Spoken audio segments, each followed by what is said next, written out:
Please remember to like, comment, and subscribe on our YouTube channel now. At Blind Community Thrift Store on YouTube, and more info about this radio reading service, Navalins, and the Blind Community Thrift Store at www.blindcommunitythriftstore.com. The Blind Community Thrift Store radio reading service will begin shortly. We will be reading local news from around the Southwest Missouri area, Monday through Friday, 10 a.m. to 12 p.m. on YouTube, KSMU, and on the Audio Reader Network at Kansas University.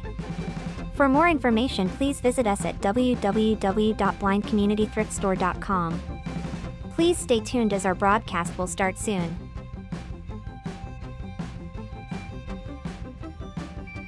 Please remember to like, comment, and subscribe on our YouTube channel now.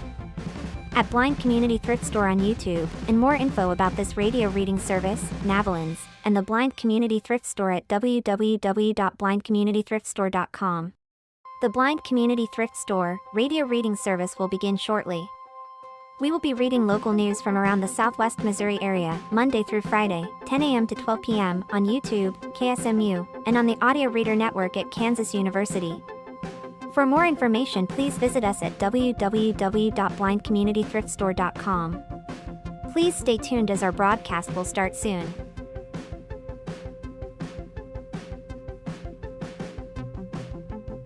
Please remember to like, comment, and subscribe on our YouTube channel now. At Blind Community Thrift Store on YouTube, and more info about this radio reading service, Navalins, and the Blind Community Thrift Store at www.blindcommunitythriftstore.com. The Blind Community Thrift Store radio reading service will begin shortly. We will be reading local news from around the Southwest Missouri area, Monday through Friday, 10 a.m. to 12 p.m. on YouTube, KSMU, and on the Audio Reader Network at Kansas University. For more information, please visit us at www.blindcommunitythriftstore.com. Please stay tuned as our broadcast will start soon.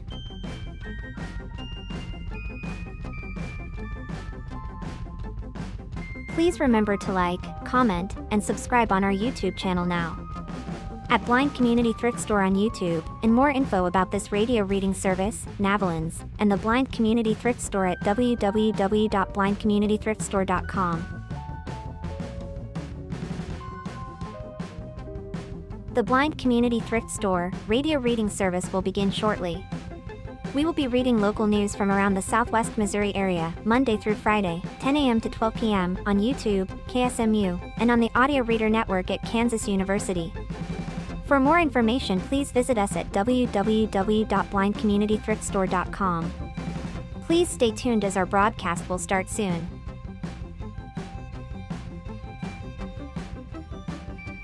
Please remember to like, comment, and subscribe on our YouTube channel now. At Blind Community Thrift Store on YouTube, and more info about this radio reading service, Navalins, and the Blind Community Thrift Store at www.blindcommunitythriftstore.com. More. I don't know. I saw that and started thinking about it. And we talked about it earlier before you got up here, and I just didn't even think to. Missouri officially lash out after Chiefs announced to move to Kansas. Go whenever you guys are ready. Oh, it's on? Yeah, just go when you're ready. All right. The latest data from the U.S. Bureau of Labor Statistics shows unemployment rate decreases across metropolitan areas statewide in September. Springfield's metropolitan statistical area, comprising Greene, Christian, Dallas, Polk, and Webster counties, has a September jobless rate of 3.2%, which was down from 4.2% in August. The BLS said publication of the September data was delayed by more than 6 weeks due to the federal government shutdown, according to the news release. The state's metro areas by September unemployment are as follows. St. Louis, 3.7%, down from 4.5% in August. Kansas City, 3.5%, down from 4.3%. Joplin, 3.4%, down from 4.4%. St. Joseph, 3.4%, down from 4.5%. Cape Girardeau, 3.2%, down from 4.3%. Springfield, 3.2%, down from 4.2%. Columbia, 2.9%, down from 4.1%. And Jefferson City, 2.8%, down from 3.7%. Missouri's September unemployment rate was 3.5%, down from 4.5% in August. The BLS data is not seasonally adjusted. Compared with a year prior, September's unemployment rates were higher in 275 of the 387 metro areas measured nationwide by the BLS, lower in 83 and unchanged in 29. The Springfield MSA's September 2024 unemployment rate was 2.7%. Chiefs moving to Kansas with a $3.3 billion plan for Dome Stadium training facility by Morgan Chilson and Anna Kaminsky. The Kansas City Chiefs are moving to Kansas with a deal to use more than $1 billion in taxpayer funding to help build a Dome Stadium, entertainment district, new team headquarters, and training facility, Kansas officials announced Monday.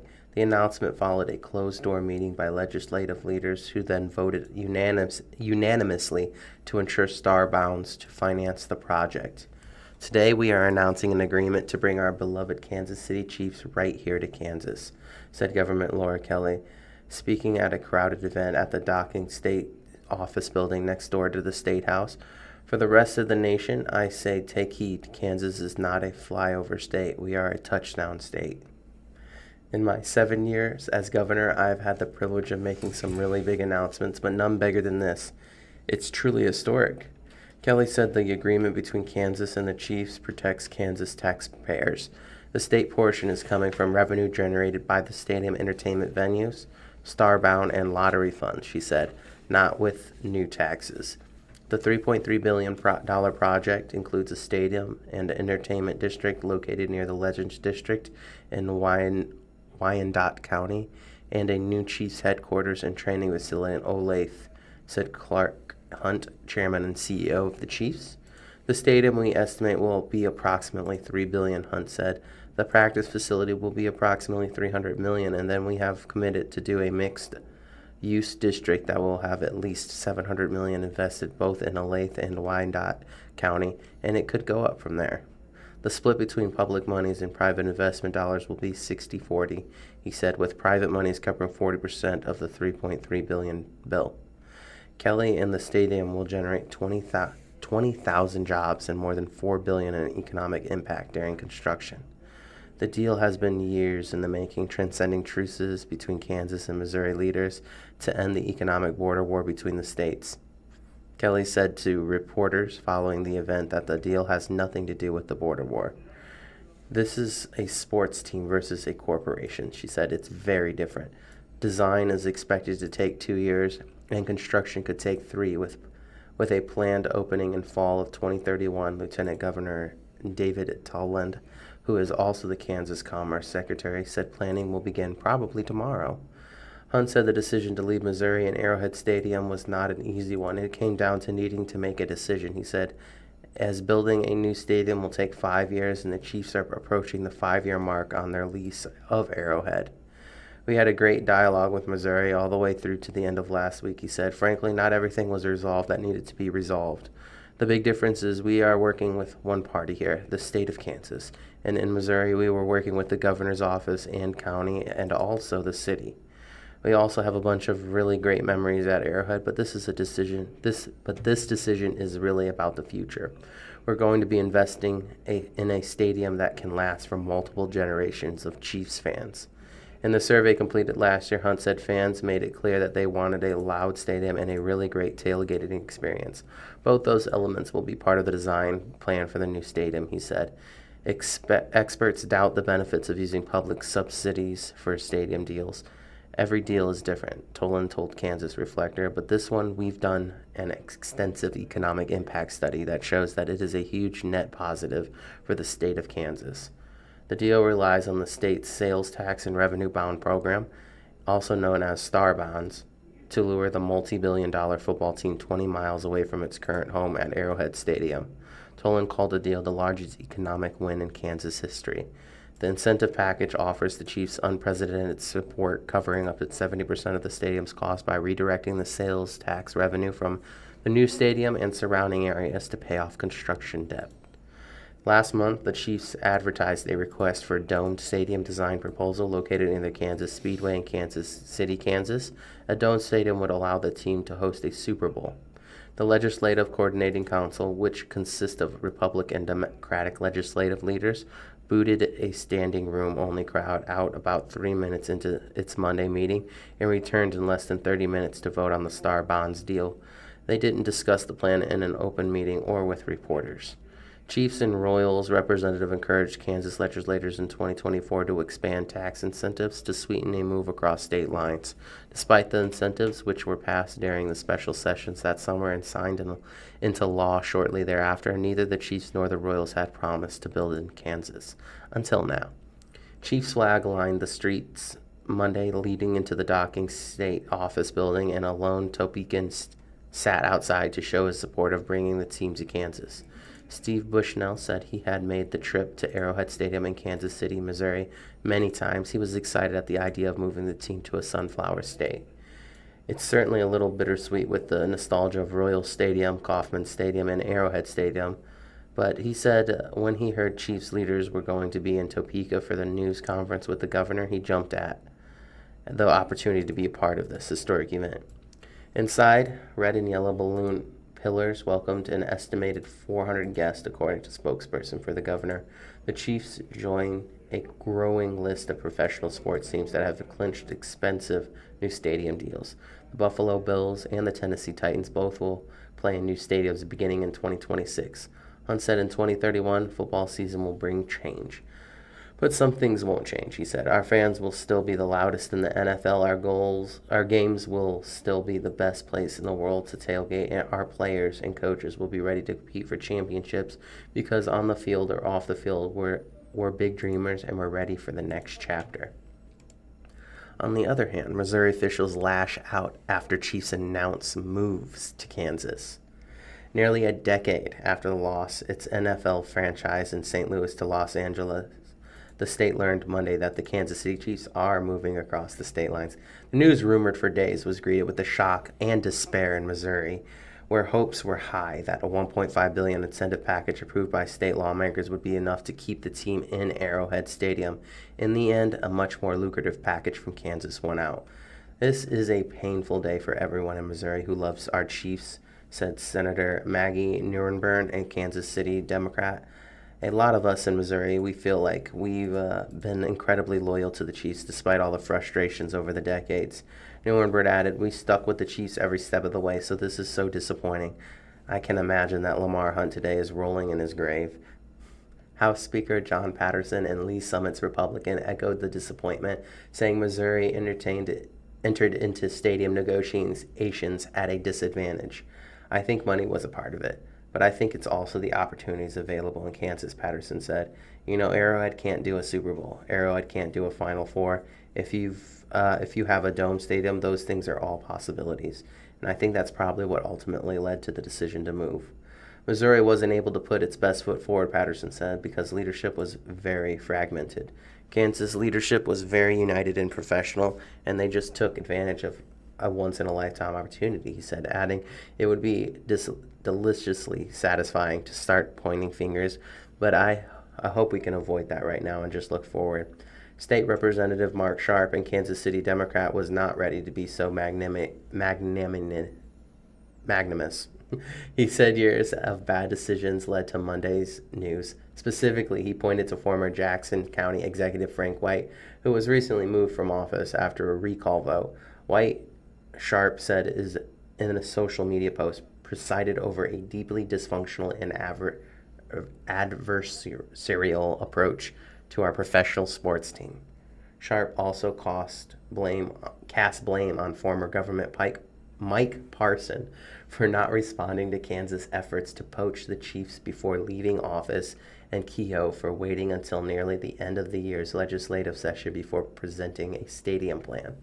This crisis did not happen by accident, he said. It was the result of a series of preventable leadership failures. House Minority Leader Ashley Owen, a Kansas City Democrat, called it legislative malpractice. The Kehoe waited until the final days of the legislative session in May to offer a counterproposal to Kansas. Kehoe said he remained hopeful throughout the process and that negotiations with the Chiefs management continued into last week. His administration has been in constant communication with both the Chiefs and the Royals, and it wasn't until Monday morning that he was informed by the Chiefs that the team was leaving. Harry Truman once said that buck stops here. Kehoe told reporters at a press conference, "It's not fun to be at the top when something like this happens, but you certainly want to try to figure out what that lesson learned here are. And moving forward, we will obviously be doing a post-mortem analysis. This is certainly a setback, but we will be working together to recover." The Chiefs ownership, Kehoe said, decided to abandon Lamar Hunt's legacy at the iconic Arrowhead Stadium and place the Chiefs fans have rallied around since 1972. At Arrowhead, every game feels like a Super Bowl. No new stadium would replicate that.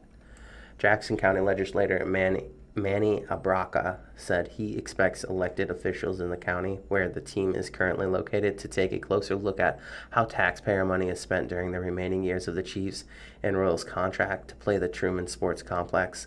Jackson County currently charges a 3/8 cent sales tax for stadium upkeep, generating millions a year.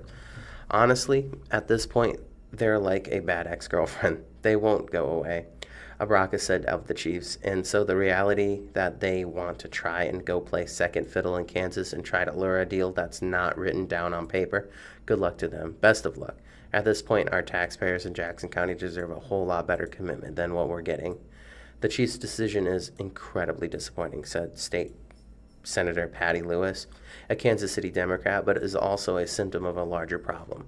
There is no winners in a border war, just losses on both sides, she said.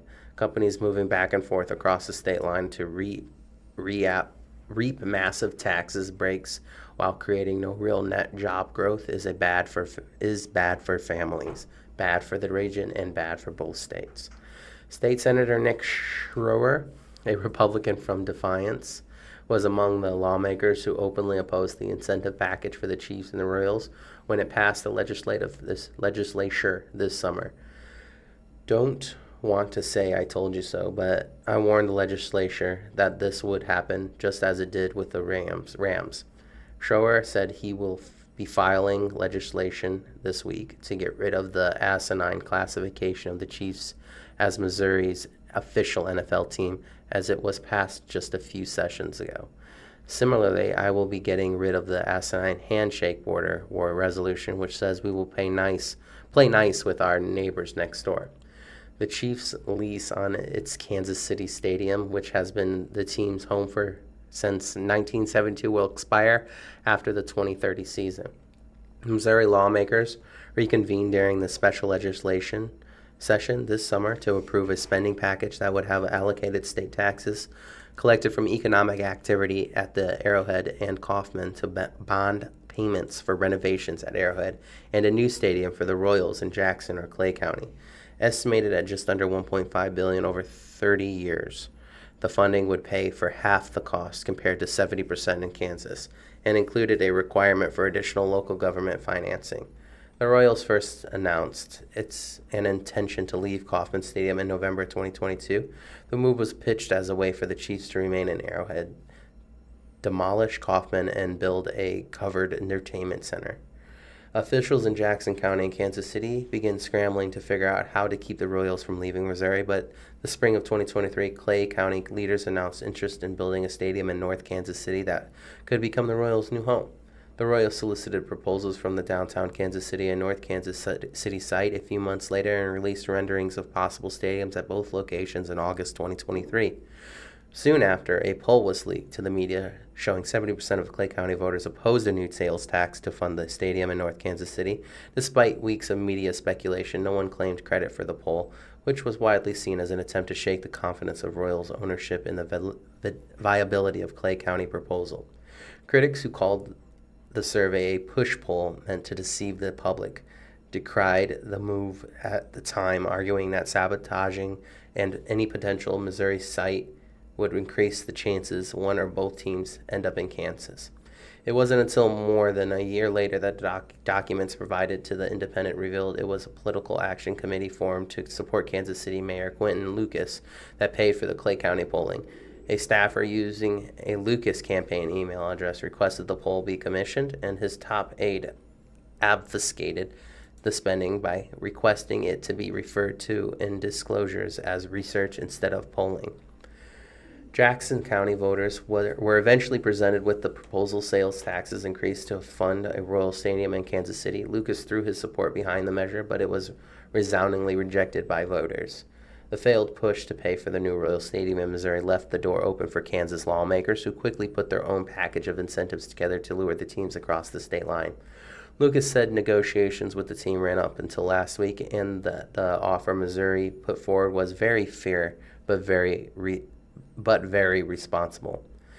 He worked closely with the governor and the other locals and state officials, and that work will continue as Missouri strives to keep the Kansas City Royals from leaving as well. While the Chiefs aren't going far away and aren't gone yet, today is a setback for Kansas City, and a former Chiefs season ticket holder and a lifelong Chiefs fan, he said. As Missouri mourns the loss of the Chiefs, the fate of the Royals remains in flux. The team is rumored to be eyeing a new stadium in Overland Park, Kansas. Lucas said Monday his hope is for a downtown baseball stadium, while other Missouri officials continue pushing for a North Kansas City site. Newbern and Patterson both said that, as far as they are aware, negotiations with the Royals are still ongoing. News of the Chiefs' decision to leave Missouri comes almost exactly 10 years after the state lost the St. Louis Rams. Then Governor Jay Nixon was pushing for a $1 billion plan to build a new St. Louis stadium for the Rams. Much to the chagrin of the legislative leadership, both sides tussled in the media and the courts, but the fight between the Democratic governor and the GOP-dominated General Assembly fizzled after the Rams announced an intention to move to Los Angeles 2 days before the 2016 legislation season began. NFL owners overwhelmingly agreed to let them do it soon after. Real quick, just wanted to thank you for tuning into the Blind Community Thrift Store radio reading service. Our broadcasts are available live on YouTube from Monday to Friday, 10 a.m. to 12 p.m., and on demand via the Audio Reader Network at www.reader.ku.edu.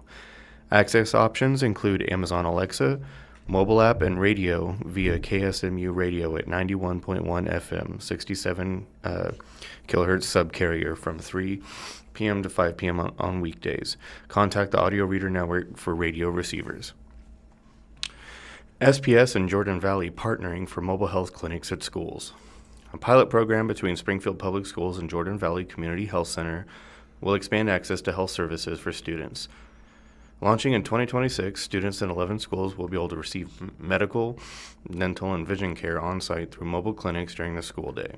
The pilot aims to reduce critical barriers to healthcare, including transportation, and minimize how much time families miss school or work. We're excited about this collaborative effort to connect our students and their families with needed services, said Superintendent Granita Lathan in a news release. The partnership represents a strong investment in the long-term well-being and academic success of Springfield's children. The services provided by Jordan Valley Community Health Center not only help keep our students healthy and ready to learn, but they also significantly reduce the time out of the classroom that is typically associated with doctor's visits. The participating schools include Campbell Early Childhood Center, Bowerman, Boyd, Fremont, Truman, Watkins, Weller, and Williams Elementary School, the Academy of Exploration, Reed Middle School, Pleasant View K-8 School, and Hillcrest High School. We are looking forward to developing relationships with these families and supporting their healthcare needs both now and in the future, said Matthew Stinson, CEO of Jordan Valley Community Health Center, in the release. By using our mobile clinics, parents and guardians will not need to take time off of work or worry about getting their children to a provider outside of their neighborhood. This month, eligible families received information packets about the services offered and how they can schedule an appointment for their children. When students are healthy, they are ready to learn, said Lee Ann Neal, Director of Student Health Services for SPS. Treating minor illnesses, addressing dental pain, or correcting vision issues directly impacts a student's ability to concentrate, participate, and succeed academically. Students with dental or medical Medicaid and medical insurance are eligible for services. There is no cost to the student or their household for these services. The scope of services provided include pediatric care, immunizations, physical exams and sports physicals, rapid strep and flu tests, developmental screenings and wellness checks, dental care, full exams, cleanings, fluoride, sealants, x-rays, restoration and extractions, and vision care, and eye exams and fittings for glasses. On this day in 1888, Vincent van Gogh cut off his ear. Vincent van Gogh is well known to have cut off most of his own ear, but the circumstances of the incident are not fully understood. The event occurred on December 23, 1888, when Van Gogh was living in Arles in the south of France. He had been sharing a house with fellow artist Paul Gauguin, and their relationship was fraught with tension. The two artists have differing artistic philosophies and temperaments, which led to frequent quarrels. On that fateful night, after a heated argument with Gauguin, Van Gogh reported chasing him with a razor before turning the blade on himself and lacerating his left ear. Following the incident, Van Gogh is reported to have wrapped the severed ear in paper and delivered it to a woman at the nearby brothel, instructing her to guard this object carefully. Van Gogh's self-mutilation may have been a manifestation of a mental health crisis and his emotional turmoil. Afterward, he was hospitalized, and Gauguin left Arles for Paris, effectively ending their collaboration.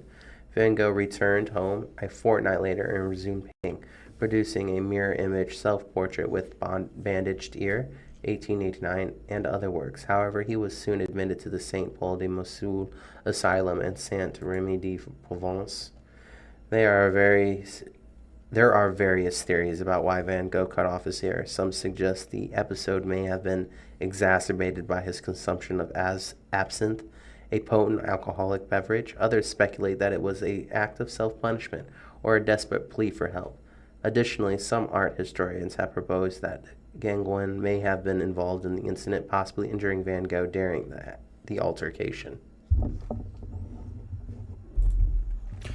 Two occupants walk away after plane makes an emergency landing on Highway 65.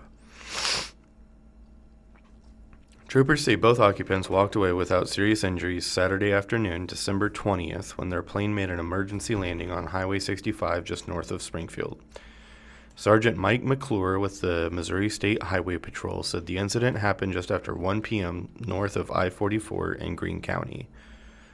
McClure said the small private plane began experiencing engine trouble and was trying to divert to the downtown airport on Division Street, but instead had to make an emergency landing on the highway, initially in the southbound lanes before ending up in the northbound lanes.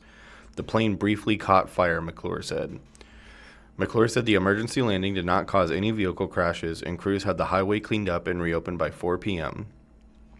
McClure said the initial information on the scene indicates the plane was headed from Memphis, Tennessee to Olathe, Kansas.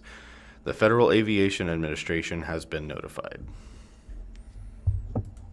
Advocates honor more than 24 unsheltered people who died in 2025. Several of the people honored on Monday were killed by violence, car crashes, or suspected overdose. At a December 22nd vigil, the Springfield homeless advocates and unsheltered people remembered dozens of individuals who died after spending time on the streets, including about 29 people who died in 2025. Friends John Cockrum and Ron Hubbard, who met while living in a homeless camps, are now housed. I was out here for 20 years, and there is no way that I would ever turn my back on anyone out here whatsoever, Hubbard said. Cockrum told the Daily Citizen that he walked to the vigil so he could make sure Morty Cornwell's name was said. According to Cockrum, the 61-year-old was ornery as heck, but if she had $1, she'd split it with you. Some people in attendance were shocked to learn that Cornwell died in August. I want their names to be said out loud so that they're not just remembered for being unhoused, organized, Sherry Croney said. They are people and we need to remember them. Violence, car crashes, and overdose claimed several lives in 2025. At the vigil, community members read the names of at least 2 unsheltered men who were believed to be murdered in 2025. Philip Barley, 45, who's honored at a vigil after being stabbed to death in February 2025. He had diabetes, which had struggled to control while food insecure and struggled with his mental health. A pastor who knew Farley told the Daily Citizen that he was afraid of dying on the streets. Friends said he was kind, generous, and a loner. David Costello, 50, was found dead in a ditch with 2 gunshot wounds north of Springfield on October 25. Several people named during the vigil were fatally struck by vehicles in 2025. Crony confirmed that Jennifer Collier, Scott Chance, and Daniel White were part of the Springfield homeless community. Other people like Jeff Ramage died this year due to confirmed or suspected overdoses. Ramage's partner previously spoke to the Daily Citizen after harm reduction and the danger of xylazine, an animal sedative used to cut some illicit drugs. Years of survival mode can cause long-term harm. Some of the people honored in December 22nd were not unsheltered when they died, but Crony believes that time spent living on the streets contributed to each person's death. She said factors like sleep deprivation, lack of nutrients, exposure to the elements, substance misuse, and stress put unsheltered people in survivor mode. Teresa Terry Ross, 70, died in April 2025. She had been living in a tiny home at Eden Village since 2018. Friends remembered her for her love of holidays, her warm hugs, and the people she turned into adopted family. Bobby Rawls, a former Eden Village 2 resident, died at age 56 in June 2025. A Drury University student at Eden Village volunteered named Sophie Ogden attended the vigil to honor Rawls. She loved her mom a lot, Ogden said. The volunteer remembers scrapbooking with Rawls and hearing that woman talk about her mom's favorite flower and color. Now Ogden said she's with her mom. Mom wants to show that people care.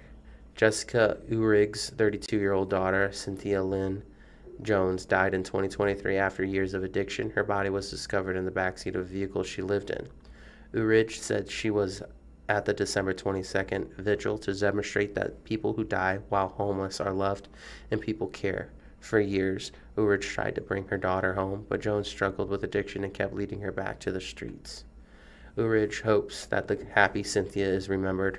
Her daughter could find the humor in almost any situation, so everyone would lighten up. She was known to put herself on the back burner to help somebody else.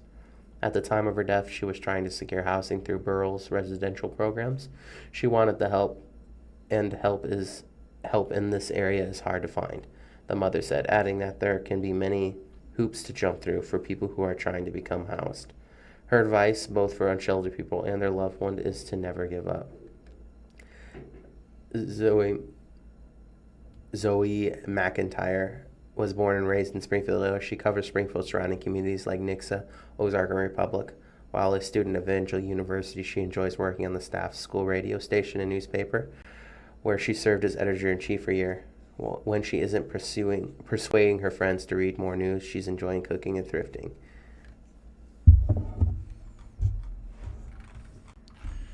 Springfield traffic engineers are using cell phone data to analyze crashes and near misses. Of all the city-maintained roadways in Springfield, South Campbell Avenue has had the most injury crashes, and the intersection of Campbell and Grant Street has had the highest number of crashes last year of any intersection in town. Of the nearly 1,500 crashes citywide that involved an injury or fatality in 2024, 81% were due to human error.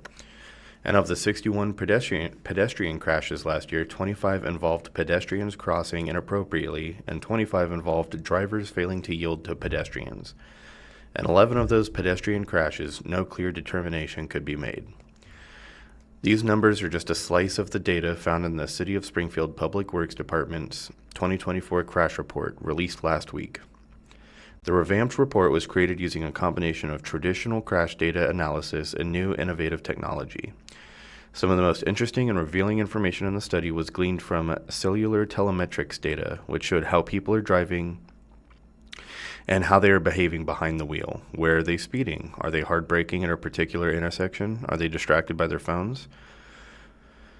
What that means is that folks have certain apps on their phones, and they have opted in, whether they know it or not, for their data to be anonymously shared, explained Mandy Quinn, traffic safety professional with Public Works. We see if people are speeding and where they are speeding and how their speed increases. We can see people speeding down Campbell till they come to the traffic chicane downtown, which tells us it's working. Quinn emphasized the cellular telemetrics data is all completely anonymous. Can we see that Mr. Smith was at this location and did something wrong? No, it's aggregated data, Quinn said. A lot of the behavioral things will not ever be on a police report because people typically do not self-incriminate and say, oh yeah, I was on my cell phone. Public Works also conducted special camera deployments, which, with the help of artificial intelligence, identified and analyzed near misses. For the first time, we're able to move beyond reactive crash data and begin to understand patterns of risky behavior before they result in collisions, Quinn said. This is a huge step toward the type of proactive traffic safety program that can help a community tackle the tragic injuries on their roadways that are entirely preventable. Quinn, who's been with the city's Public Works Department for 20 years, said having access to drivers' behavioral information has made her job super exciting. I am passionate about traffic safety and keeping folks out of harm's way, she said. Injury prevention is a really big part of what I do. The new technology not only helps guide the department in making safety improvements where needed, but staff can see almost immediately if the change is working. For example, several people voiced concerns about the intersection of Jefferson and Elm Street in downtown Springfield, Quinn said. We changed this little thing and it wasn't really cutting it. She said, now we have this data and the next improvement we did was LED stop signs. Quinn said she was able to look at the data just 3 days later and see that the LED stop signs were working. We didn't have that before. We'd have to wait 6 months or a year to get the crash data in, she said. Now we can see, okay, we did something and it works really well. Or maybe we do something and it doesn't work and we can see it and go back and reverse it. So it's just really exciting that we can be a lot more responsive now. This traffic analysis and annual report is all of Springfield's Safer Streets SGF initiative, which aims to reduce and eventually eliminate fatal and severe traffic crashes. Quinn said she is excited to get the report into the hands of the community and start some discussions. Asked about the issues with South Campbell Avenue, Quinn said it was not surprising to learn it was such a hotspot for dangerous driving conditions. It's a major roadway that connects Springfield to other cities like Nixa and Highlandville, but also has a lot of retail on it. There just comes a point where we should not allow somebody to make a left turn across 3 lanes of busy roads to get a burger and fries for $8, endangering their own lives and everybody else's. Sometimes we need people to maybe go on another block, make a safe U-turn, and then go back where they need to go. For pedestrians, we expect them to walk out of their way to a signal, and yet, as a driver, when we're in a climate-controlled vehicle, we feel like we should be turning wherever we want and take a left, even if it endangers other people, she said. Drivers don't want to be inconvenienced by medians, even though they are on wheels, versus a pedestrian who has to walk 400 feet out of their way and then another 400 back to get to where they are going. I'm not saying either one is right or wrong, I'm just saying we need to put things into perspective and make sure people are safe. Brown shooting suspect found dead, linked to MIT professor's killing. The shooting suspect connected to the deadly Brown University attack and the fatal shooting of an MIT professor have been found dead in New Hampshire. Authorities said that late Thursday, ending an exhaustive manhunt that rocked the Ivy League school and the surrounding community. Providence Police Chief Colonel Oscar Perez identified the suspected shooter as Claudio Manuel Nueve Valentim, 48, a Portuguese national who was a former Brown student, whose last known address was in Miami.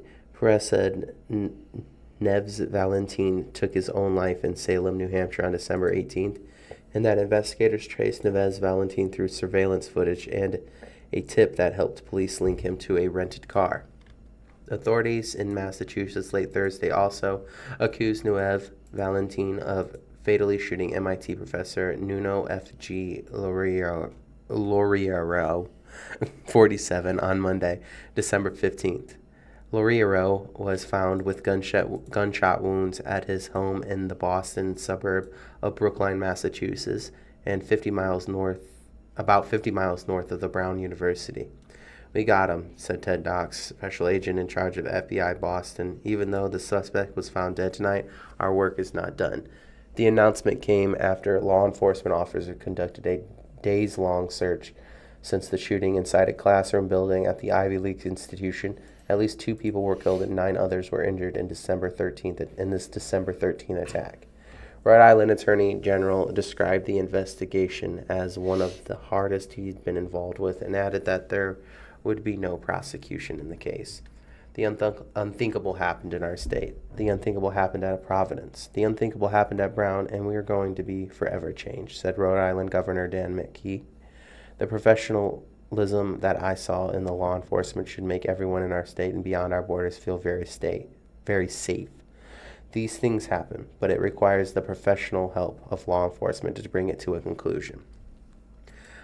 U.S. to pause diversity visa lottery program after shooting. The U.S. Citizenship and Immigration Service has been directed to pause its diversity visa lottery program, DV1, after the shooting suspect was found to have entered the country through the program, according to Homeland Security Secretary Kristi Noem. Nueves Valentine had entered the United States through the program in 2017 and was granted a green card, said in the post on X late Thursday. This heinous individual should never have been allowed in our country, she wrote. At President Trump's direction, I am immediately directing USCIS to pause the DV1 program to ensure no more Americans are harmed by this disastrous program. Under the program, up to 55,000 immigrants can enter the country each year from countries with low rates of immigration to the United States, according to the State's Department website. Suspect attended same academic program as MIT professor. Nuez Valentine, who is believed to have known Lorerio, was found dead with a self-inflicted gunshot wound on Thursday in Salem, New Hampshire, according to Leah Foley, U.S. Attorney for the District of Massachusetts. Federal agents breached a storage locker that Nuez Valentine rented in November at around 9 p.m. local time. Foley said during the news conference late Thursday, investigators believe Valentine shot and killed 2 Brown University students at the MIT professor. According to a court affidavit, Valentine and Lorerio attended the same academic program at a university in Portugal from 1995 to 2000. Valentine had a student visa while studying at Brown University and later obtained U.S. lawful permanent residency in April 2017, the Rhode Island Attorney General's office said. Suspect rented Boston hotel room in early December. Though Valentine appeared to have resided in Florida from November 26th to November 30th of this year, Foley said he rented a hotel room in Boston on December 1st. He also rented a gray Nissan Sentra with a Florida license plate from a car rental agency in the city. The same day, he drove to the vicinity of Brown University, where his car was observed intermittently between December 1st and December 12th. On December 13th, Valentine entered the auditorium on Brown University's campus during a study session and began shooting at students. He then returned to Massachusetts on December 15th and shot and killed Lorerio, according to Foley. While he was in Massachusetts, Valentine switched his rental car license plates to an unregistered plate from Maine. Valentine later drove it to the New Hampshire storage facility where federal authorities discovered his body, according to Foley. Shooting links established last 24 to 48 hours. Investigators had established a link between the 2 shootings in the last 24 to 48 hours, according to Foley. She noted that the suspect was sophisticated in hiding his tracks. He was using a phone that was obfuscating ability to track it and credit cards that were not tied to his name, Foley said. Investigators identified the vehicle Valentine had rented, which had been captured on surveillance footage. There was financial investigation that were going on in the background that linked him not only to the car but also to the hotels that he had rented. Shooting suspect identified as former Brown student. Valentine attended Brown from the fall of 2000 to spring 2001 before taking a leave of absence. Brown University President Christina Paxson said at the news conference he was enrolled in a PhD in physics program and formally withdrew from the university in 2003. The deadly attack took place in a building where Valentine had classes, according to the university president. Nothing can fully bring closure to the lives that have been shattered, but this may allow our community to move forward in the path to healing, Paxson said. According to the records from Instituto Superior IST, a Portuguese engineering school, a person named Claudio Valentin was fired from a monitor position in February of 2000, the same year Lorerio graduated from IST. Witnesses got a good look at the suspect. According to the affidavit, filed by the Providence Police Department. Investigators received help from the witness identifying the suspected shooter. The witness was a woman who sustained gunshot wounds in the attack and got a good look at the suspect. The court document says police interviews viewing the witness days after the shooting said they showed the woman a photo of Valentine and she quickly froze physically, pushed back, and became emotional. The affidavit says the woman began tearing up and becoming emotional before confirming he was the shooter. Police traced Valentine based on his car that he had rented. According to Perez, police linked Valentine to the vehicle based on surveillance footage and a tip. Investigators traced the car to a rental company in Massachusetts where they identified the suspect by using the rental agreement and security footage. That really broke the case open. Rhode Island Attorney General Peter Nironoha said police traced the car to the site in New Hampshire where he was found dead. According to court documents, Valentine rented the vehicle from an Alamo rent-a-car and was seen in surveillance footage wearing the exact same outfit, and he was later seen wearing outside of brown before the shooting. MIT professor's death. Earlier in this week, authorities launched a homicide investigation after the MIT professor was found fatally shot in his home in Brookline. He was married and a parent in the public schools of Brookline, grew up in a small city in central Portugal, and received an undergraduate degree in Lisbon before earning a doctorate in London, according to MIT Brookline News. He was a member of the Department of Nuclear Science and Engineering and Physics, as well as the MIT Plasma Science and Fusion Center. The FBI initially said investigators did not believe there was a connection between the campus shooting and the MIT professor's murder. First responders dispute concerns over East Sunshine medians impacting response times. Greene County Sheriff Jim Arnott's concerns over proposed medians on East Sunshine Street and their potential impact on emergency response times aren't shared by all public safety officials, including Springfield's police and fire chiefs. In an interview with the Daily Citizen, Police Chief Paul Williams said he is a believer in the safety benefits the Missouri Department of Transportation says the changes would bring. Williams also disagrees that the medians would slow down first responders and questions why the sheriff decided he needed to inject himself into that situation, since the sheriff's office does not typically respond to crashes. My position, the city's position, which is public works in the fire department as we talked about it, left-hand turns, anything we do to reduce those types of crashes is absolutely a traffic safety plus, Williams said. I'm not concerned about response times. I'm not concerned about officers having to go down 3 more blocks and come around. I'm not concerned about people making improper U-turns and causing crashes. Avoiding left turns on major thoroughfares is a huge issue. While the city of Springfield has no direct role in the project, as MoDOT has jurisdiction of Sunshine and east of Glenstone Avenue, city staff is supportive of the proposal in its current form. Williams, who was born and raised in Detroit, said he was accustomed to major thoroughfares to have medians. I understand what MoDOT's doing, Williams said. I think they put a lot of time and effort into it. I saw the revised proposal, which they made a lot of changes. It's very limited. I think if we're looking at making things safer for the motoring public, that's of paramount importance.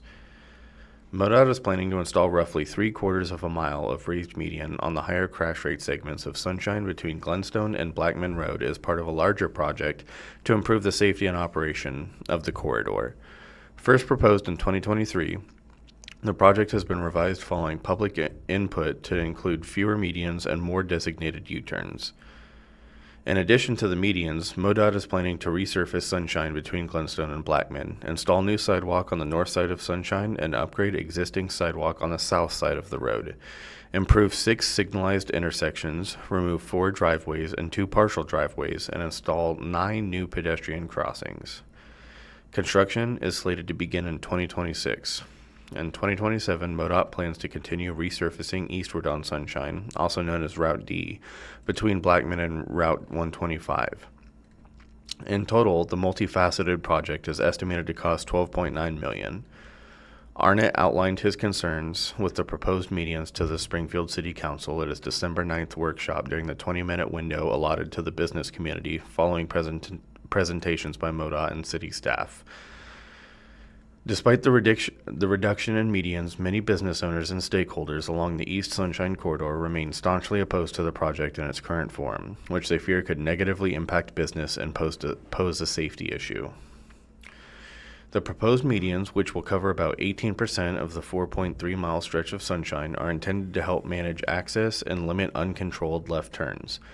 By replacing portions of the two-way left turn lane, also known as the middle turn lane, with medians, MoDOT aims to reduce the number of conflict points and thereby crashes. The access management strategy for East Sunshine Street is to separate and reduce access points so that turning and crossing movements occur at fewer locations, MoDOT project manager Christy Bachman said at the December 9th meeting. This involves a combination of closing redundant driveways and installing raised medians.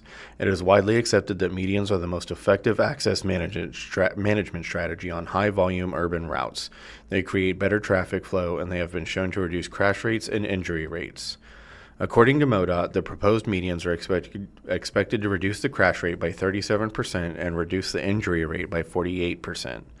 Currently, the crash rate on East Sunshine is more than twice the state average and significantly higher than that of Springfield's other 5-lane arterials, according to data provided by the city.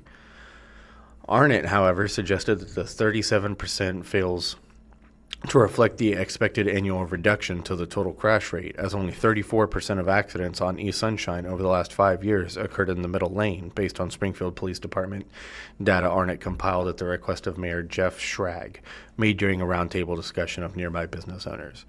So now you're going to take 37% of the 34%, is like 12.5% of all the traffic accidents in a 5-year period, Arnott told the Daily Citizen. Arnott suggested that the actual reduction in crashes could be even lower, noting that he hasn't had a chance to drill down further into the data. However, the proposed medians could reduce the number of potential conflict points and, consequently, crashes in multiple lanes, according to the city.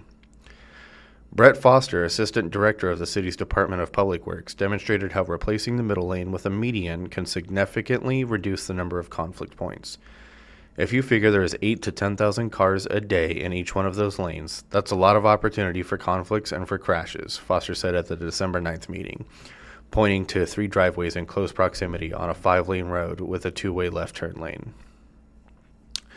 So when we manage those left turns, look at what happens there. That goes down from 74 to 15 conflict points. So that's an 80% reduction on the potential for crashes just by making that one change. Additionally, Federal Highway Administration data shows that 74% of access-related crashes are the result of uncontrolled left turns. While recognizing that he is not an expert in the matter, Schrag said he was willing to look at other data outside of what was provided by MoDOT and therefore welcomed Arnott to review SPD's traffic crash data. Arnott said, well, I could dig into that. I said, that would be great if you would, Schrag said. I haven't seen the results. I know he brought stuff. I just haven't had the time to look at it yet. In addition to disputing the purported safety benefits of the proposed medians, Arnott has also expressed concerns that they could actually pose a safety issue, included by delaying response times for sheriff's deputies and other first responders. Law enforcement, emergency personnel, fire trucks are not going to be able to climb over an 8-inch median, and so your big fire trucks are going to have to go down. They're going to have to turn around at the biggest intersection that they can and come back the other way, Arnott said. Ambulance, emergency first responders, all the same thing. Arnott also suggested that the proposed medians would prompt more drivers to make illegal U-turns, leading to more traffic crashes. Our motorists are either going to be forced to go down and make U-turns in the designated areas, or they'll make illegal U-turns to get back to the business that they want to go to, Arnott said at the December 9th meeting. So I have a concern of more traffic accidents happening for people doing U-turns where they shouldn't be. The proposed medians will accommodate legal U-turns in designated areas, some of which MoDOT added to the project in response to the stakeholder feedback. Bachman said Federal Highway Administration studies show turning left with a U-turn is 25% safer. Arnott is also concerned that the proposed medians could attract panhandlers, noting that panhandling already occurs on other medians across Springfield. I know it's unique, maybe to my opinion, but it gives the transient people another place to stand, Arnott told the Daily Citizen, reiterating a point he made to the city council. And if you look at the other places in the city where they said that, They've done it, North Glenstone. What do we have up there? People standing in the medians. It's a public safety hazard. Like Williams, Springfield Fire Chief Dave Pennington does not believe the medians will have a meaningful impact on response times and will instead enhance safety along the East Sunshine Corridor. Based on my review, the medians as proposed do not create an access limitation or a response delay of concern for emergency service delivery to residential or commercial properties in the project areas, Pennington told the Daily Citizen via email. This project and others like it can provide an engineering solution that results in meaningful public safety benefits, including the reduction of certain types of vehicle crashes. The only potential concern, Pennington said, is access to fire hydrants, which he said can and should be addressed as part of the project. If additional hydrants are not incorporated into the project consistent with fire code requirements, it could result in avoidable delays in fire suppression operations, Pennington said. This is a design coordination issue that can and should be addressed as part of it. Eddie Berniking, Media Relations and Communications Manager for Mercy Springfield, said the hospital system's EMS director also doesn't have any concerns about the proposed medians, noting that they deal with medians so often already that they have systems in place to plan the response routes accordingly. Cox Health did not respond to a request for comment by deadline of publication. Schrag declined to disclose his position on the matter, emphasizing that the proposed medians are a part of a MoDOT project. My deal is this is a MoDOT project and a MoDOT street, Schrag said. Whether they want to hear from us or not, it's not a City of Springfield project. If the City Council was unanimous in opposition to the project, Schrag said MoDOT may take that into consideration, but that it would not necessarily result in any changes. Even if opposition is present on council, it is not unanimous, as council member Brandon Jensen expressed support for the current iteration of the project. While reluctant to reveal his stance on the project, Schrag acknowledged MoDOT's efforts to pare down the project in response to community feedback. I guess, like any type of situation, whenever two sides can mutually come to some agreement on stuff, that's always in everyone's benefit, Schrag said.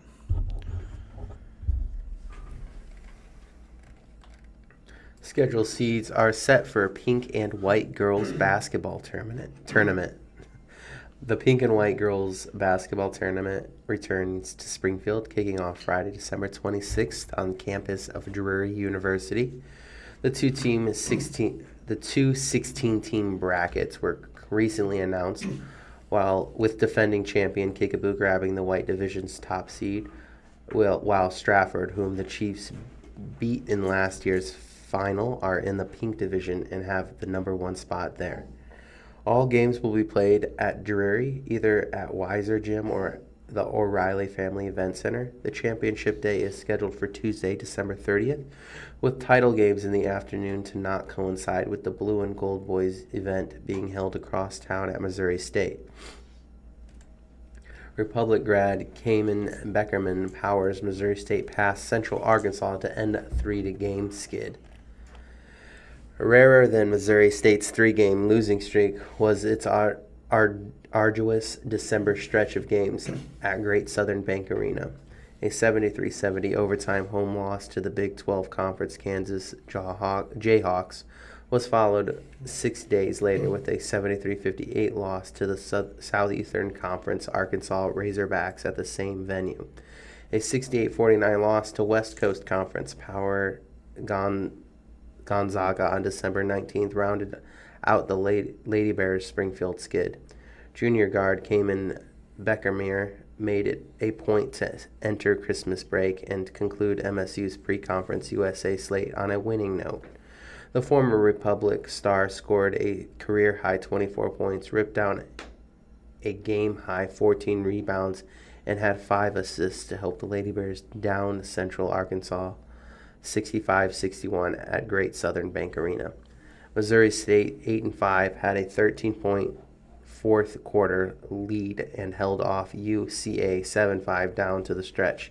Central Arkansas entered the game with a NET ranking of 101, among the highest of the Lady Bears' opponents this season. Beckermere, one of the just 3 returners who saw significant playing time on last year's Missouri Valley Conference co-champion team, shot 8 for 12 from the field to help MSU down Central Arkansas. Beckermere scored 9 second quarter points to break a 2020 tie, and UCA never led again. I think we had a lot of steam built up from the last 3 games. You could feel it in practice, Beckenmeyer said. We were really eager to get a win underneath our belt going into break. Missouri State head coach Beth Cunningham said Beckenmeyer played arguably probably her best all-around game in the Lady Bears uniform on Monday. She was huge, Cunningham said, of her captain helping right the ship before a January 4th Conference USA opener in FIU. We were all really frustrated after the last loss. That's a kid that's not used to losing, especially at home. Against a school from her home state, MSU freshman forward Maisha Washington was also key. The Fayetteville native, who was recruited in high school by UCA, had a career-high 14 points and 8 boards against the Atlantic Sun Conference opponent. It was big and something you can't take for granted, said Washington, who helped her team win the rebounding margin 43-28.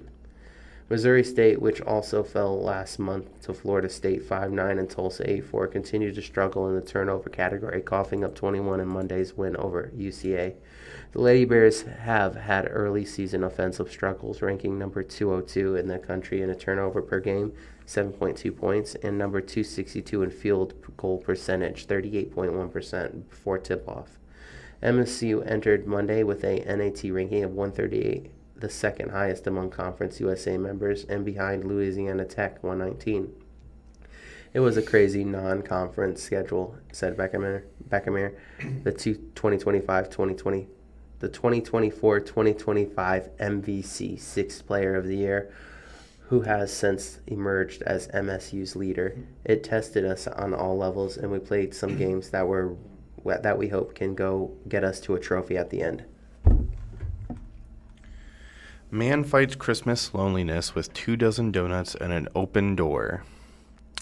Christmas isn't necessarily a big deal for Kelly Cavally. There are no family gift exchanges or children to entertain, and he's okay with that. Not everyone is. That includes one of Cavally's friends who doesn't have family in the Springfield area. They get kind of depressed around the holidays, Cavally said. So I started thinking, there's a lot of people that are actually in the same situation, where they live here because they've moved here for college or something like that, or they just don't have any family left in the area. That thought inspired him to plan a Christmas Day get-together, open to anyone and everyone looking for some company. His 6th Christmas Day hangout is scheduled for 11 a.m. December 25th at Hertz Donut Company at 1231 East Sunshine Street. A Mission for Michael, a national provider of mental health treatment, says that loneliness has quietly become one of America's most widespread public health issues. It's magnified during the holiday season, leaving people dreading a time that is meant to be joyful. A survey by AM/FM estimates that 234,781 Missourians will spend Christmas alone this year, making the Show Me state the 18th loneliest state. In total, an estimated 14 million Americans will spend the holiday by themselves. Reasons vary from not celebrating Christmas at all to living far from family and friends and not being able to make the trip. AM/FM says 25% of people who spend Christmas by themselves feel lonely, while 22% feel sad and 9% report being overwhelmed. We often think of Christmas as a time of joy, but for many people it becomes a mirror for everything they feel they're missing. Anand Mehta, AM/FM's executive director, said in a press release, "Loneliness doesn't take a holiday, but neither does hope. And the more we normalize these feelings, the easier it becomes to reach out, speak up, or simply take the pressure off of a perfect Christmas."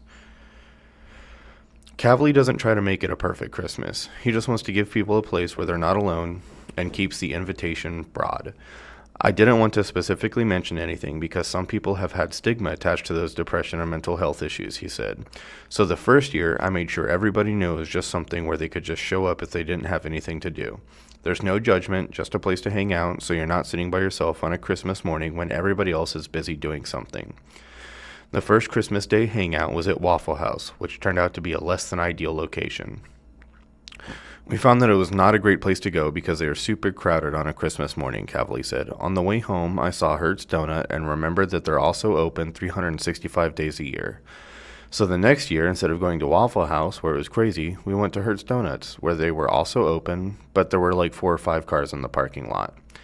That friend he had in mind when he planned the hangout, They didn't show, but other people did. Cavally estimates that about 20 people show up each year. I'm kind of helping take care of my friends, Cavally said. We never know how much something can mean to somebody, what their struggle is that day, or how they're feeling in general. A lot of that stuff kind of gets hidden. Even your best friend doesn't necessarily tell you what's going on in their life at all times.